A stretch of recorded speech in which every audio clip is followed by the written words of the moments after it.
Princess Alindra Velshan stood before the tall mirror in her royal chambers, adjusting the silver threads woven into her flowing white hair, and she could not believe what her father had just told her. A human bodyguard of all the creatures in the galaxy, her father had assigned her a human. She turned to face her handmaiden, Saralan, and let out a sound of pure frustration that echoed through the crystal walls of the palace. "This must be a punishment," she said, her violet eyes burning with anger. "What have I done to deserve such an insult?" Saralan bowed her head and spoke softly. "Perhaps the sovereign has his reasons, Your Highness." "Reasons?" Alindra laughed bitterly. "Humans are the weakest species in the known galaxy. They live for barely a century. They break easily, and they have no special abilities whatsoever, no telepathy, no enhanced strength, no natural armor, nothing."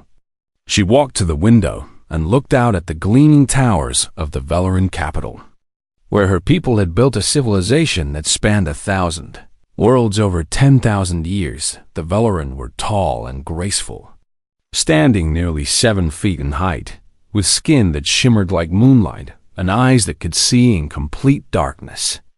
They lived for 500 years or more, and their warriors were legendary across the galaxy. And now she was being given a human as her protector for the most important diplomatic mission of her young life. The door chimed, and Saralan moved to open. A male Velaran officer entered and bowed deeply. "Your Highness, the human escort has arrived. Shall I send him away and request a proper guardian?" Alindra wanted to say yes more than anything, but she knew her father's commands could not be ignored so easily. "No," she said through clenched teeth. "Bring him in. Let me see what pathetic creature the Terran Protectorate has sent." The officer stepped aside, and a human male walked into the room. Alindra had expected something ridiculous. Perhaps a nervous little man who would tremble before her royal presence. But what she saw was different, though not impressive. The human was short by Velaran standards, standing only about 6 feet tall, with a plain face that seemed designed to be forgotten. His hair was brown and cut very short. His eyes were gray like storm clouds, and he wore a simple black uniform with no medals or decorations. He moved quietly, almost too quietly, and when he stopped before her, he did not bow as deeply as proper protocol demanded. "Captain Marcus Cole of the Terran Protectorate," he said, his voice calm and flat. "I have been assigned to ensure your safety during the mission to Nexus Prime." "Your Highness." Alindra looked down at him, literally, as she stood a full foot taller and felt her disappointment grow even stronger. "Tell me, Captain Cole," she said in a cold voice, "what exactly qualifies you to protect a princess of the Velaran sovereignty?" Marcus met her gaze without flinching, which surprised her slightly, and answered simply, 20 years of service, 47 successful protection details, and 0 principles lost." "Principles?" she asked. "The people I protect," he explained. "I have never lost anyone I was assigned to guard." Saralan let out a small laugh. "And how many of those people face real danger, human? Our princes will be negotiating with powerful species who have tried to destroy our empire for centuries." Marcus turned his gray eyes toward the handmaiden, and something in that look made her step back without knowing why. "I have protected diplomats through 3 wars, 2 planetary evacuations, and 1 assassination attempt by the Voidblades," he said quietly. "I am still here. They are not." Alindra felt a tiny flicker of curiosity at the mention of the Voidblades, the most feared assassins in the galaxy, but she pushed it aside. One lucky encounter meant nothing. "You will stay out of my way," she commanded. "You will not speak unless spoken to. You will not interfere with my meetings. And you will remember at all times that you are merely here because my father has a strange sense of humor. Do you understand?" Marcus nodded once. "I understand, Your Highness. I will keep you alive. And that is all that matters." His words irritated her. They were not humble enough, not fearful enough. Not impressed enough by her station over the next 2 days, as Alindra prepared for the journey, she watched the human with growing annoyance. He never complained, never asked questions, never showed any emotion at all. He simply followed her at a distance of exactly 3 steps. Watching everything with those dull gray eyes, her advisors mocked him openly during meals, making jokes about human weakness and short lifespans, but Marcus never reacted. He simply ate his food quietly and continued his silent observation. Lord Thalis, her chief advisor and a powerful noble from one of the oldest Velaran houses, was the cruelest of all.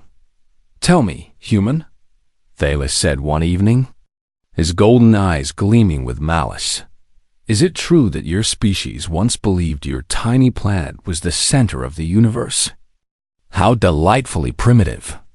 Marcus looked at the tall Velaran lord and answered without any change in his expression. "We learned better, my lord. That is what humans do."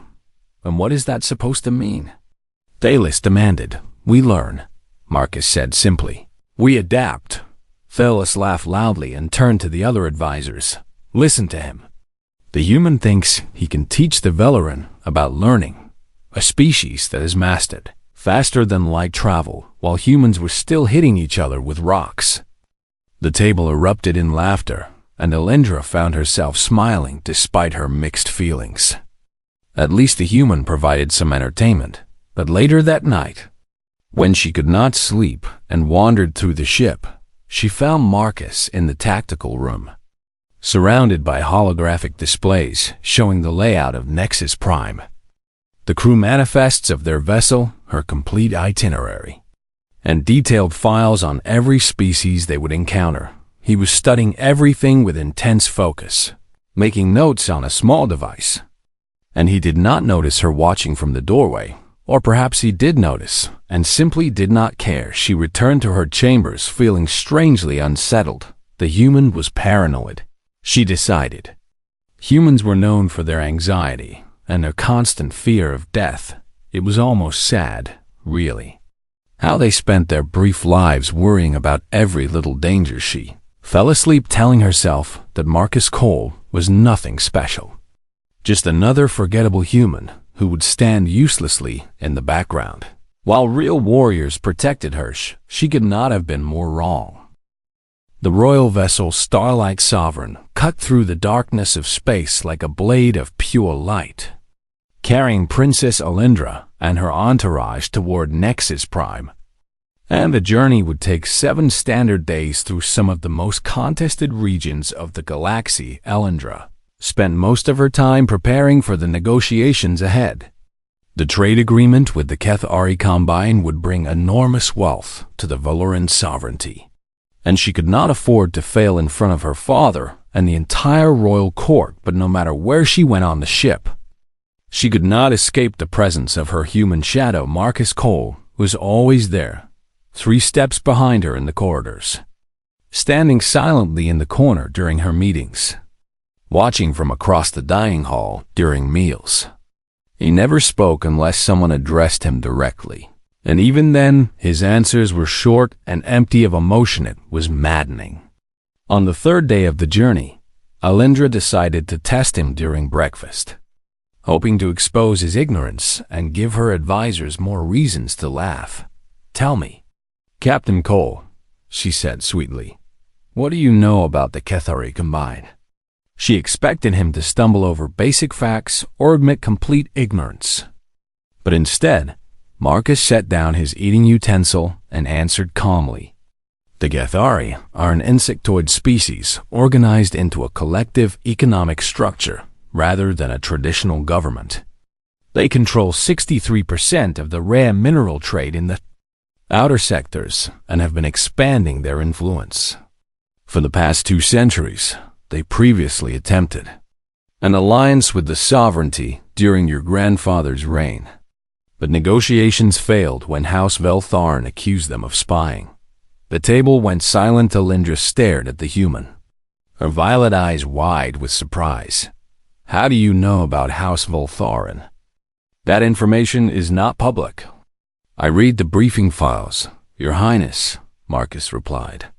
All of them. Lord Thalos leaned forward with a dangerous smile. And I suppose you also know about the current political situation within our own noble houses? I know that House Valthorn still opposes this alliance, Marcus said, meeting the Lord's golden eyes. I know that 3 assassination attempts have been made on members of the royal family in the past 5 years. And I know that someone on this ship has been accessing communication channels they should not have access to. The accusation hung in the air like poison. Thalos rose from his seat, his face twisted with anger. How dare you suggest treachery among the princess's own people? You are nothing but a primitive ape, pretending to understand civilized affairs. Marcus did not rise, did not raise his voice, did not show any sign of fear. He simply looked at Thalius and said, I suggest nothing. My lord, I only observe. Alindra held up her hand before the confrontation could escalate further. Enough! Captain Cole, you will keep such observations to yourself in the future. You are here to protect my body, not to play spy. As you wish, Your Highness, Marcus said. And he returned to his meal as if nothing had happened. But Alindra noticed something she had not seen before, for just a moment. When Marcus had spoken about the unauthorized communications, his gray eyes had flickered toward Thalos. Was it meaningful, or was she imagining things? Later that day, Lord Thalos approached Marcus in one of the training rooms where the Velaran guards practiced their combat forms. The guards moved with beautiful grace, their blades dancing through the air in patterns that had been perfected over thousands of years. Human. Thalos called out loudly enough for everyone to hear. You have been watching our warriors train. Do you think you could match any of them in combat? Marcus stood with his hands clasped behind his back. I am not here to match anyone, my lord, but surely you have some fighting ability? Thalos pressed, his voice dripping with false friendliness. Come, give us a demonstration. Let us see what the famous Terran Protectorate teaches its soldiers. The Velaran guards stopped their practice to watch, their expressions ranging from amusement to contempt. Several of them were grinning at the thought of seeing the small human, embarrassed at Elendrum, had followed the confrontation from the doorway, curious to see how her bodyguard would handle this obvious trap. I do not fight for sport, Marcus said quietly. When I fight, it is for a purpose. Thalos laughed cruelly. He is afraid. The great human protector is afraid to face a Velaran warrior in a simple sparring match. The guards laughed along with him, and even some of Alendra's handmaidens giggled from where they stood nearby, but Marcus showed no reaction to the mockery. His face remained as blank as stone, his gray eyes revealing nothing. Fear and wisdom are not the same thing, he said. And then he simply walked away, leaving Thalos sputtering with frustrated rage behind him. Alindra watched him go, and she felt something strange stir in her chest. Not respect, surely, but perhaps curiosity? That night she could not sleep again, and she found herself walking the corridors of the ship until she reached the tactical room. Marcus was there once more. But this time he was studying crew manifests with a focused intensity that seemed almost obsessive. 3 personnel files were highlighted in red on his display, and he was cross-referencing them with records from external databases. Captain Cole, she said, stepping into the room. What are you doing? He did not seem surprised by her presence. My job. Your Highness, your job is to stand behind me and look intimidating, she said. Though she knew even as she spoke that the words were foolish, he was about as intimidating as a piece of furniture. My job is to keep you alive. Marcus corrected her gently. Everything else is just appearance. She moved closer and looked at the files he had been studying. Who were these crew members? People whose backgrounds do not quite add up, he said. Small inconsistencies that most would overlook, a gap in service records here. A reference that does not exist there. You think they're dangerous? I think that when someone's story does not hold together, There is usually a reason. Marcus turned to face her. And for the first time, she noticed how tired he looked, dark circles under his eyes, lines of tension around his mouth. Your Highness, I would like to request a change to your arrival route on Nexus Prime. What? Why? Intuition, he said simply. Elendra felt her earlier irritation returning. You want me to change official diplomatic protocol because of your human intuition? Do you have any idea how that would look to the Cathari? I know how it would look if something went wrong, Marcus replied. She shook her head firmly. Request denied. Captain, we will follow the planned route, and you will stop seeing threats in every shadow. Marcus nodded slowly, accepting her decision without argument. As you wish, Your Highness. But as she walked back to her chambers, Elendra could not shake the feeling that those gray eyes were looking at something she could not see, and deep in her heart, a tiny voice whispered that perhaps she should have listened. She ignored it, because she was a princess of the Velaran sovereignty, and what could a human possibly know that she did not?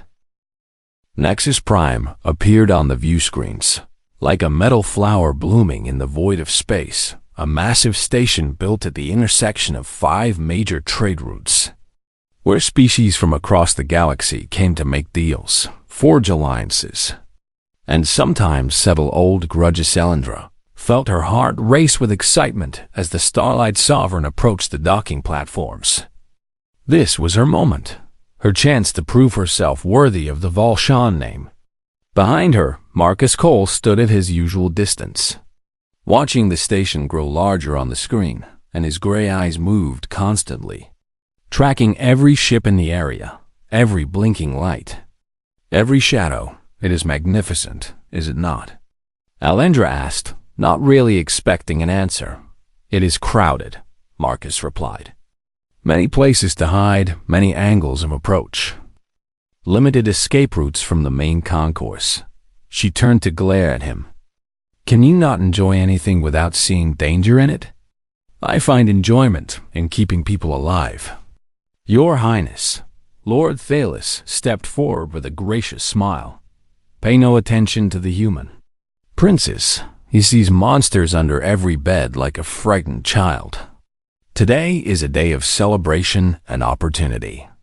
The docking procedures went smoothly, and soon Elendra was walking down the ceremonial ramp into the grand arrival hall of Nexus Prime, surrounded by her Velaran guards in their gleaming silver armor, followed by her advisors and handmaidens in their finest robes. A delegation of Cathari waited to greet her, tall insectoid beings with iridescent shells and multiple limbs that clicked together in patterns that served as their form of applause. Their leader, Trademaster Crixto, bowed low and spoke through a translation device. Welcome, Princess of the Velaran. We are honored beyond measure by your presence. Elendra inclined her head gracefully. The honor is ours. Trademaster, my people look forward to a long and profitable partnership with the Combine. The formal greetings continued for several minutes, and during this time Elendra noticed Marcus doing something strange. Instead of watching the Cathari delegation, he was scanning the crowd of onlookers that had gathered to witness the historic arrival. She tried to see what he was looking at, but the crowd seemed normal enough. Merchants, travelers, workers from dozens of different species, all curious to catch a glimpse of alien royalty. What could possibly concern him about ordinary spectators? The first day on Nexus Prime passed in a blur of meetings, banquets, and diplomatic performances. Elendra smiled until her face ached, negotiated until her mind was exhausted, and charmed everyone she met with the natural grace of Velaran nobility. Through it all, Marcus remained a silent presence at the edge of every room, refusing food, refusing drink, refusing to sit even when the negotiations stretched for hours. By evening, Elendra was ready to collapse into her guest quarters, a luxurious suite provided by the Cathari with every comfort imaginable. Finally, she sighed, removing her ceremonial headdress. Saralan, draw me a bath. I feel like I've been performing in a theater all day. You were wonderful." "Your Highness," Sir Roland said warmly. "The Cathari are clearly impressed." Alindra smiled and began to relax, but a soft knock at the door interrupted her peace. It was Marcus, and his face looked even more serious than usual. "Your Highness, may I speak with you privately?" She wanted to refuse, wanted to send him away and enjoy her well-deserved rest, but something in his tone made her hesitate. "Very well," she said, waving Sir Roland away. "What is it now, Captain? More shadows to chase?" Marcus stepped inside and closed the door behind him. In his hand he held a small device that looked like a piece of jewelry, a decorative pin that had been left on a side table. "I found this in your quarters," he said. "It is a listening device, military grade, designed to transmit to a receiver within the station." Alindra felt a chill run through her body. "Someone is spying on me?" "Who? I do not know yet," Marcus admitted. "But this is not the work of amateurs. Whoever planted this has access to your rooms and knowledge of Velaran diplomatic procedures. Perhaps it is the Cathari," she suggested. "They are known for their information gathering." "Perhaps," Marcus said. But his tone suggested he did not believe it. "Your Highness, I need you to be more careful. Do not discuss anything sensitive in this room. And please stay close to your guards at all times." For once, Alindra did not argue with him. The discovery of the listening device had shaken her more than she wanted to admit. "I will be careful," she promised. Marcus nodded and turned to leave. But he paused at the door. "I'm going to investigate further tonight if you need me. I will have a communicator active."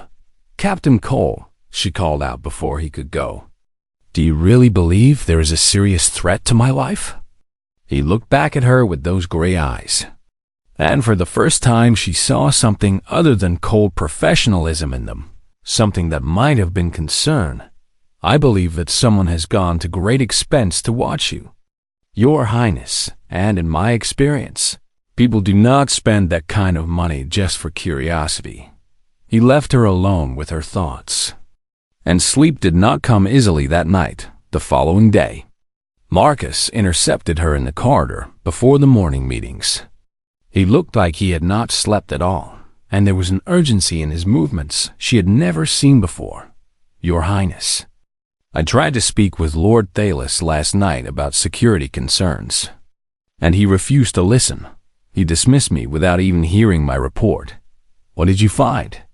"I tracked the listening device's signal to a section of the station used by private military contractors," Marcus said quietly.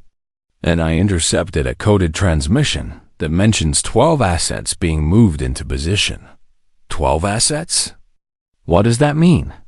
Before Marcus could answer, Lord Thalos appeared around the corner with a group of Velaran guards. "There you are, Princess.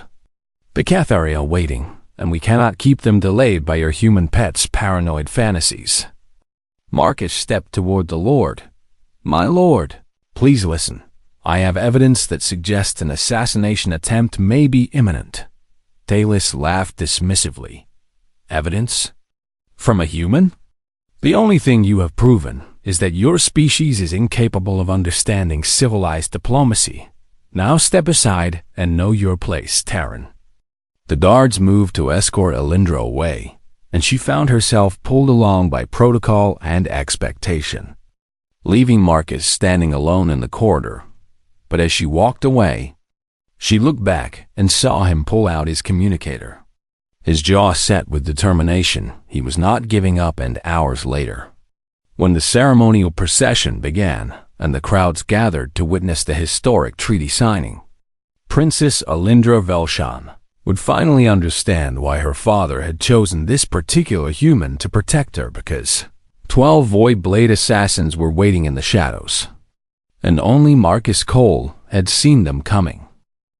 The grand atrium of Nexus Prime stretched before them like a cathedral made of light and glass, with crystalline pillars rising toward a ceiling that displayed the stars themselves.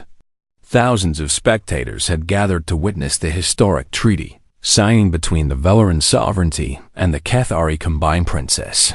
Alindra walked at the center of the ceremonial procession, her white robes flowing behind her like liquid silver, her head held high with royal dignity. Around her marched 12 Velaran guards in full battle armor. Their energy lances humming with Power Lord Thalos walked just behind her, smiling and waving to the crowd like this was his moment of triumph and 3 steps behind them all.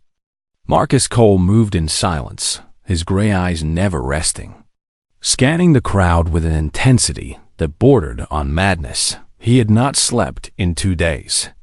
He had not eaten since the morning before.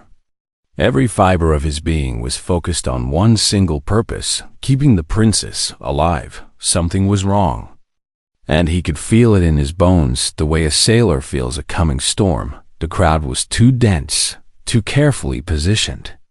There were faces that appeared in multiple places, people who moved against the natural flow of bodies, shadows that seemed just slightly too dark. His hand moved to the weapon at his side, a simple projectile pistol, primitive by galactic standards, but reliable in ways that energy weapons sometimes were not.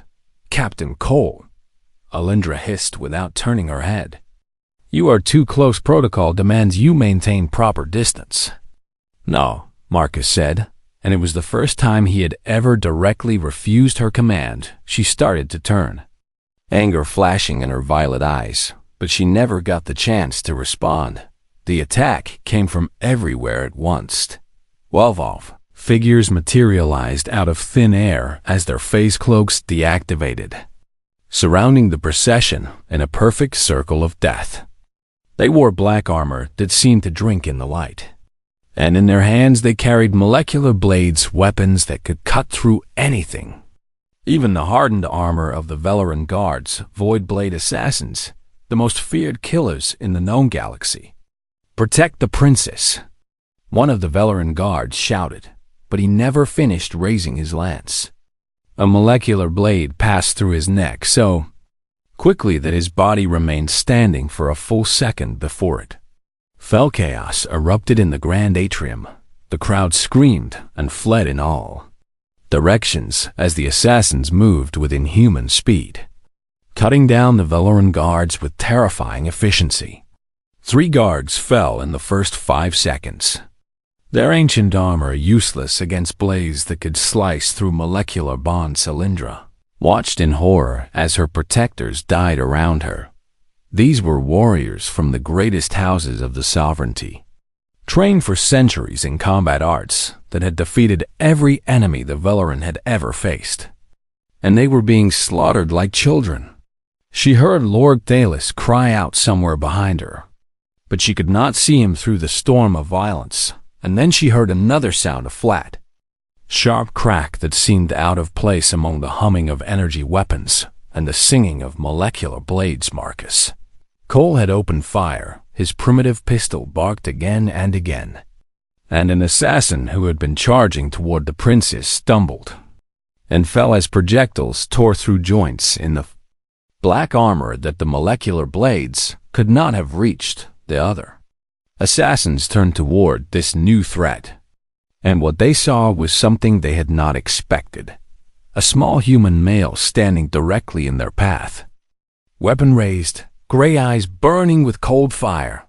"Get behind me," Marcus shouted at Alindra, and his voice carried an authority she had never heard before. She obeyed without thinking, her royal pride forgotten in the face of pure survival instinct. What happened next would be burned into her memory for the rest of her very long life. Marcus moved. He did not fight like a Velaran warrior. There was no grace in his movements, no beauty, no elegant form perfected over thousands of years.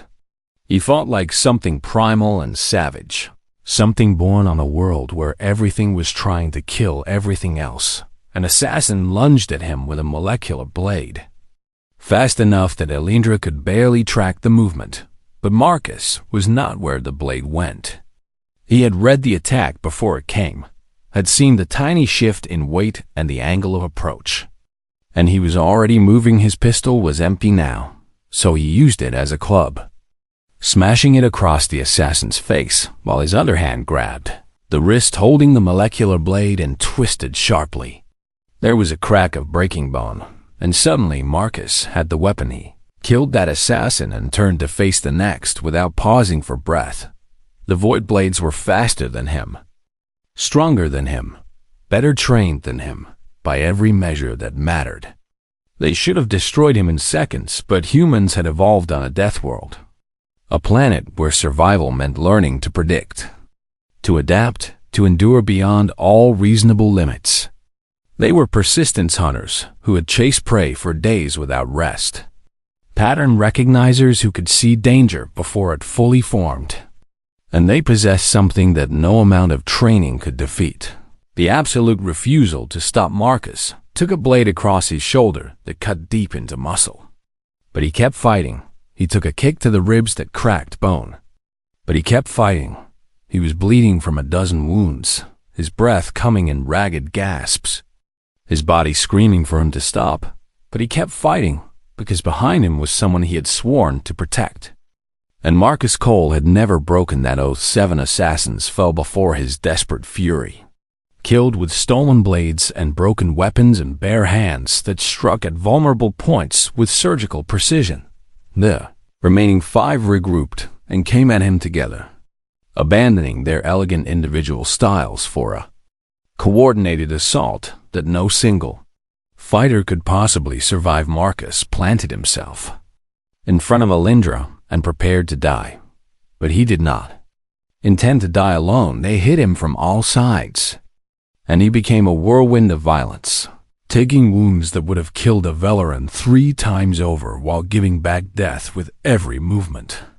He gouged eyes, crushed throats, broke limbs, and used the assassin's own momentum against them with techniques that had been developed on Earth's battlefields over millennia of constant warfare. When the last assassin fell, Marcus stood in a circle of bodies, swaying on his feet, covered in blood, both his own and others, still holding a broken blade in hands that would not stop shaking. His gray eyes found Alindra through the haze of pain and exhaustion.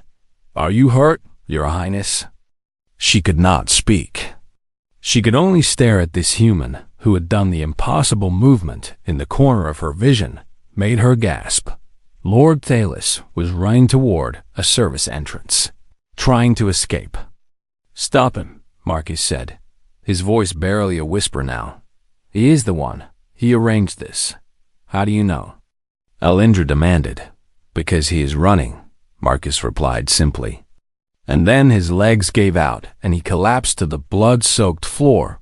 The Velaran guards who had survived secured Thalos before he could escape, finding evidence of his communications with the Void Blades still active on his personal device. The traitor was caught, but Alindra's attention was not on him. She was kneeling beside the broken body of her human escort, calling for medical assistance, watching his blood pool on the pristine floor of the grand atrium. "Stay awake," she commanded, a royal voice cracking with something that might have been fear. "That is an order, Captain Cole." Marcus looked up at her with fading eyes and managed something that might have been a smile. "Still giving orders, Your Highness?" "Someone has to," she said, and for the first time in her life, she reached out and took a human's hand in her own. "Do not you dare die. You still work for me." Medical teams rushed in, and Marcus Cole was carried away to fight a different battle, one against the damage his own body had suffered in defense of a princess who had never wanted him in the first place.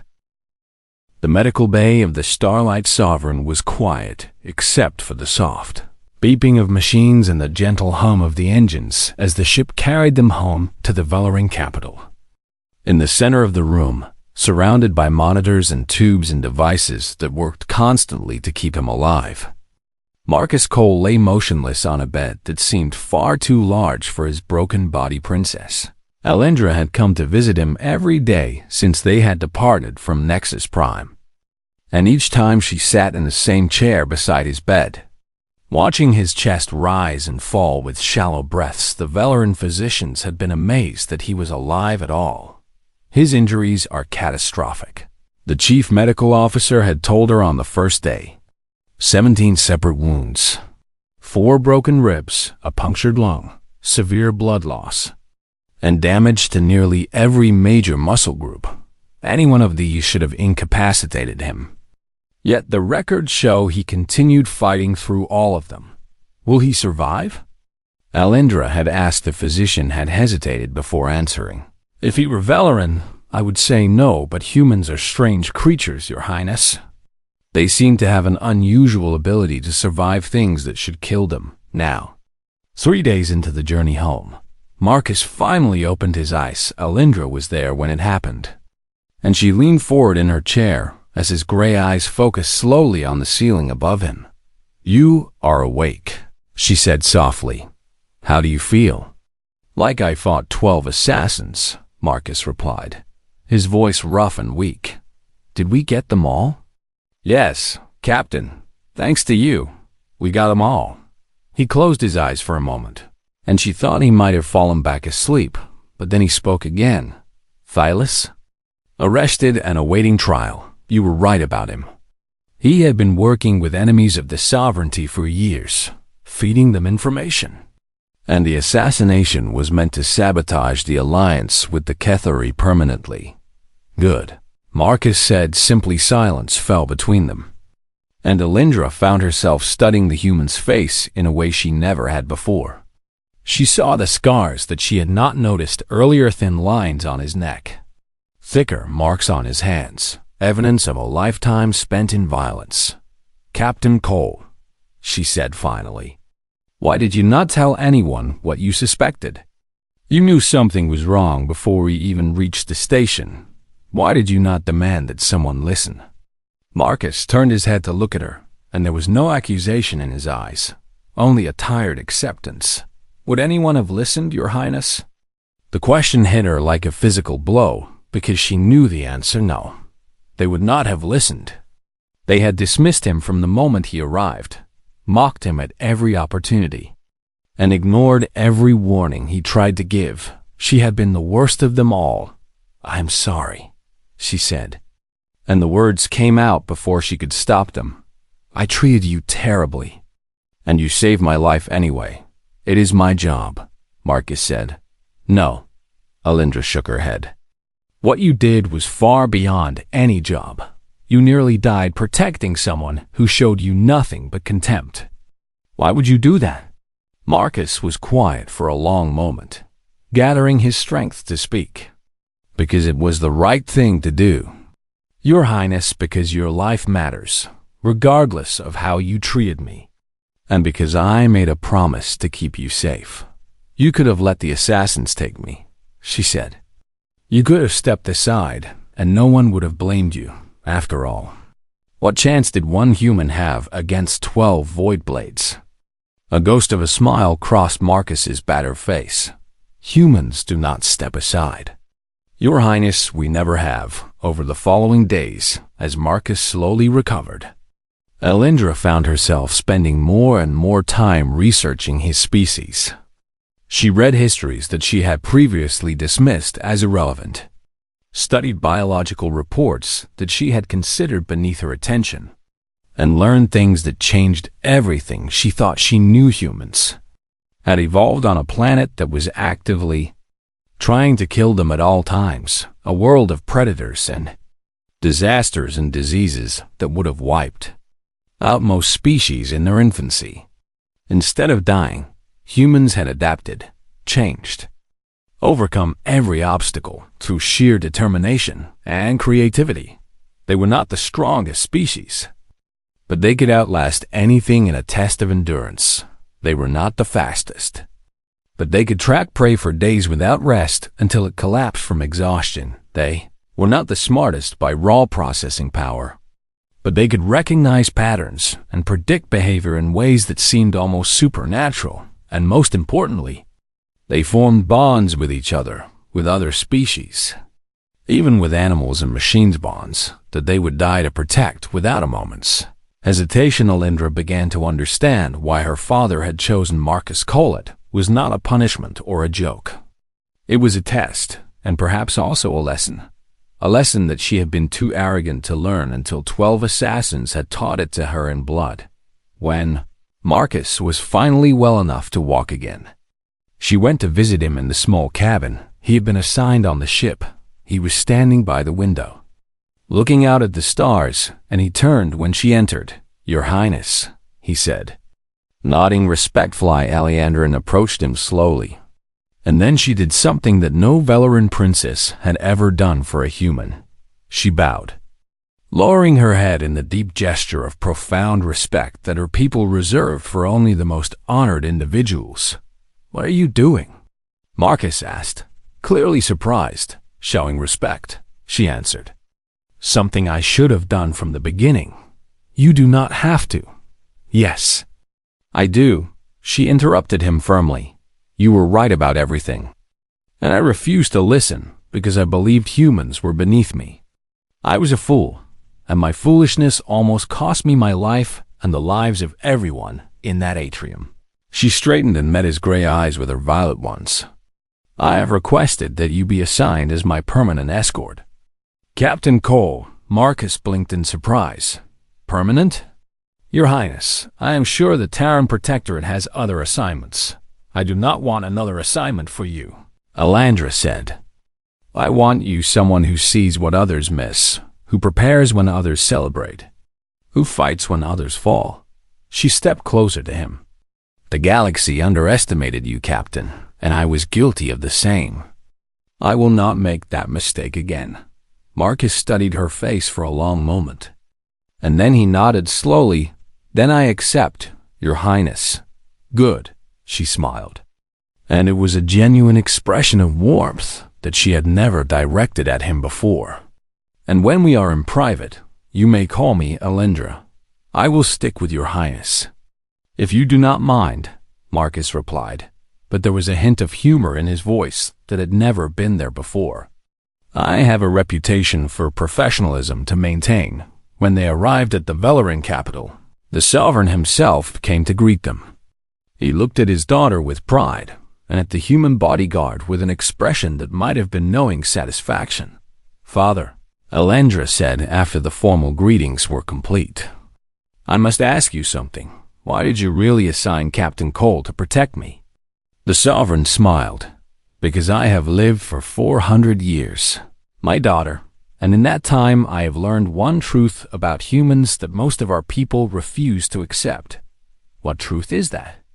He looked at Marcus, who stood in his usual position 3 steps behind the princess, still bearing the scars of his impossible battle, still watching everything with those quiet gray eyes. "That they are not to be underestimated," the Sovereign said. "Ever." Alejandra nodded, understanding at last. And as she walked into the palace with her human shadow behind her, she knew that she had gained something far more valuable than a bodyguard. She had gained a lesson that would stay with her for the rest of her very long life. That true strength is not measured in size or speed or power, but in the unbreakable will to protect what matters, no matter the cost, and in that measure, humans might just be the strongest species in the galaxy.